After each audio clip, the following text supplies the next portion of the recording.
Hi, welcome back. A popular metaphor for life is to consider it as a journey. And that would appear to be a very nice segue into continuing a travel tale. But how useful or true is it as a metaphor? Well, true, it's probably how a lot of people, certainly in the West, think about things. But the late Alan Watts, a brilliant expositor of Buddhist thinking, of Eastern philosophy, suggests that it leads us astray. Because in his mind, it's, well, okay, if it's a journey, you're going from A to B, then what? We're falling into that trap that I've discussed before of having goals and ambitions and that are concrete and realizable. And then what?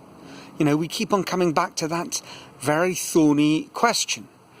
Alan Watts has a much, for my money, a much more enticing metaphor.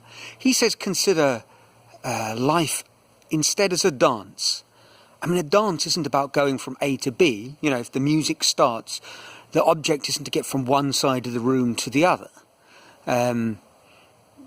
He was perhaps thinking in the more classical dance sense. But at any rate, that obviously is not the objective, because if it was, you just stride across the room.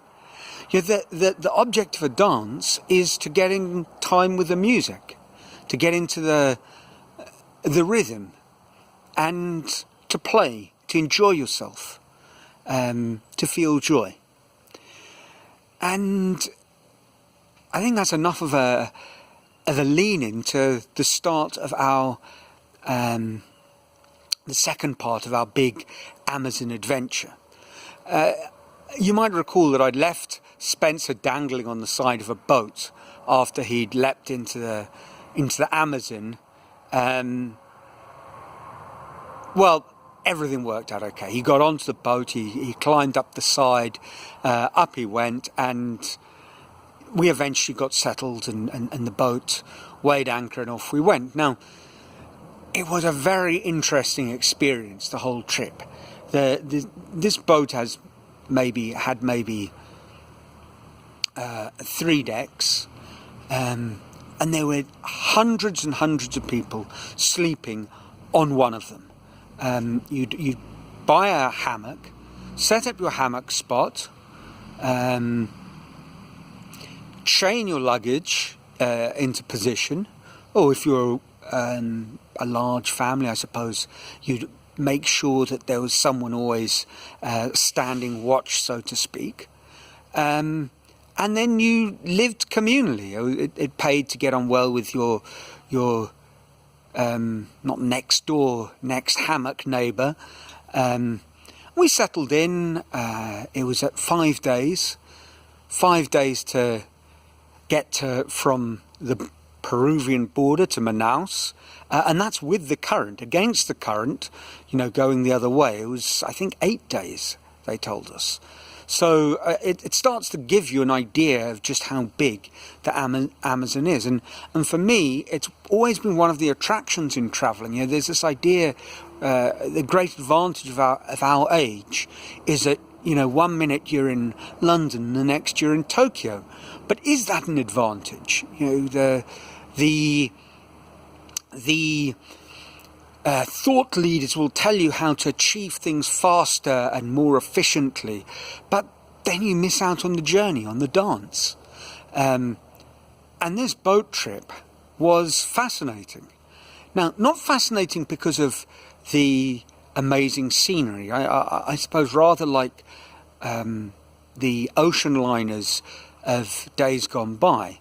After a while, it's just sea and more sea, and this was certainly the case with this boat, because until we got very much closer to Manaus, the river was kilometres across. You could barely see the banks, so it was just boat and water. Your meals came with the passage, and they were pleasant enough. There was a bar that was rather nice. You'd lie in the hammock and read a book. My holiday read that sort of, without too much thought, had stuffed into my bag was the Brothers Karamazov. I thought, well, one day I've got to read one of the Long Russians. I'd read at school, I'd loved A Day in the Life of Ivan Denisovich, the Solzhenitsyn short novel set in one of the gulags. But this was more classic Russian literature, and the Brothers Karamazov is long. So I thought, perfect for a boat trip. And I'd read bits of it. I didn't finish it in the 5 days. But I got stuck in, and we made friends with all sorts of people. A very colourful character that we dubbed the Portuguese fisherman, because he'd tell us these fishing tales, and he was Portuguese. More of him later. We also got quite friendly with the captain of the boat, and for some reason I seem to think he was German or of German origin. I'm not sure.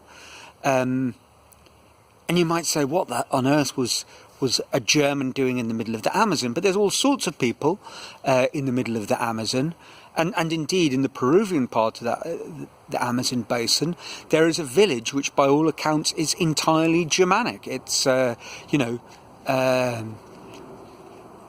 people are wearing their leather shorts and their little Bavarian hats and drinking massive glasses of beer. So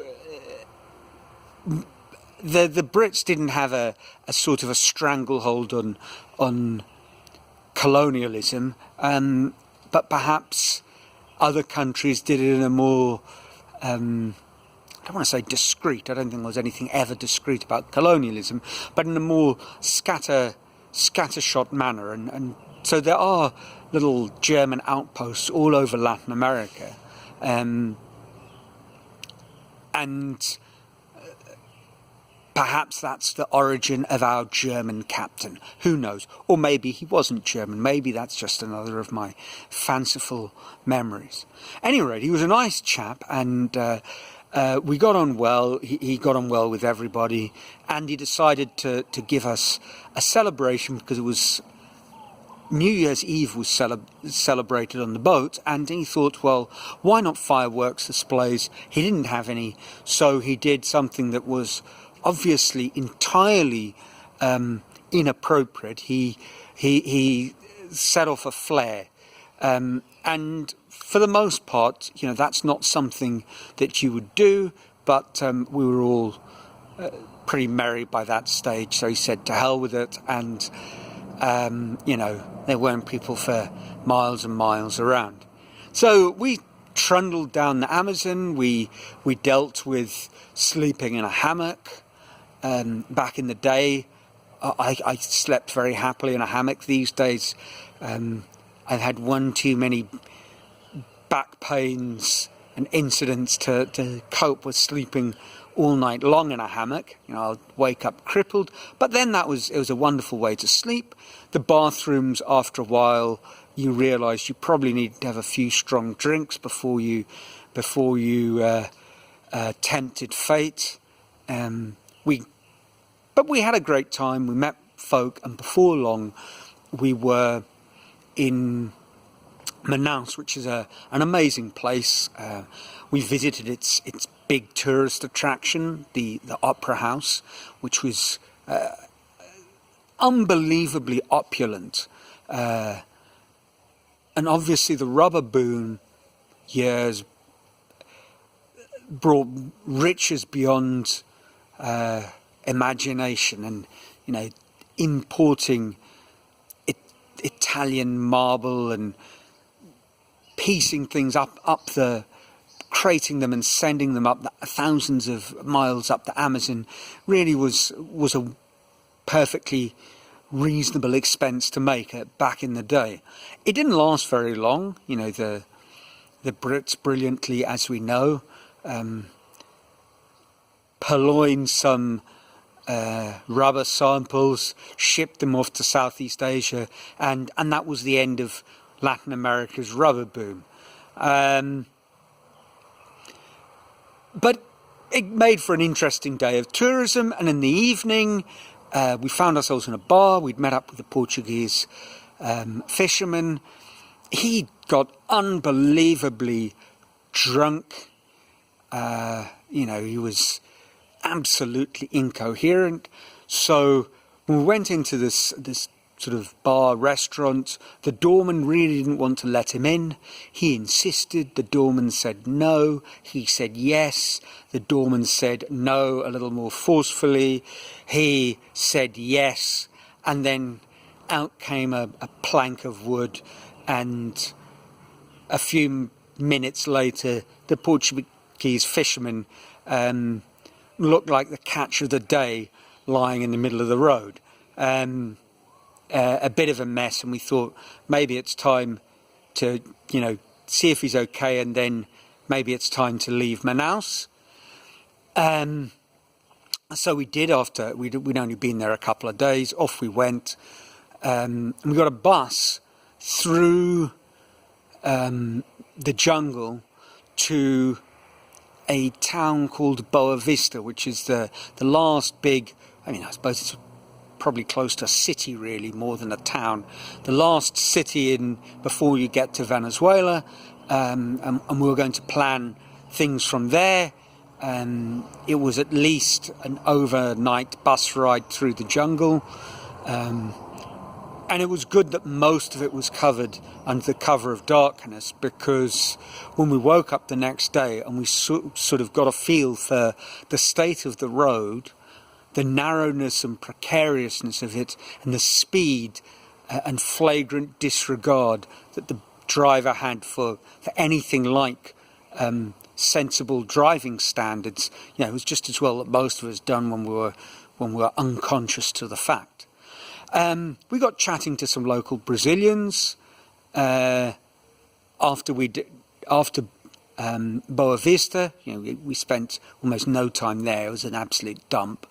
Had a meal, got a bus to heading for the border, and on that bus we met a group of 3 Brazilians.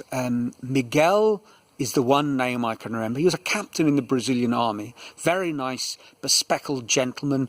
His wife and their friend, who was I think a computer programmer from Rio de Janeiro. We got chatting, and it turned out that they were planning the same trip that we were.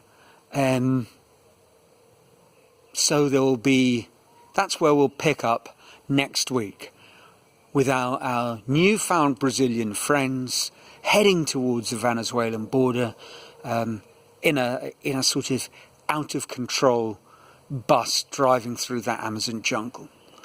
And definitely at that point, if I'm going to end off talking about life as a dance rather than a journey, I think we'd reached the point where this was some sort of drunken Irish reel rather than ballroom dancing that we were embarking upon, and we'll pick up next week. So as always, I trust you well, that you're coping with the lockdown. Indeed, not just coping, but in some bizarre way flourishing. And until next week, it's ciao from an overcast and very soggy northeast of Brazil.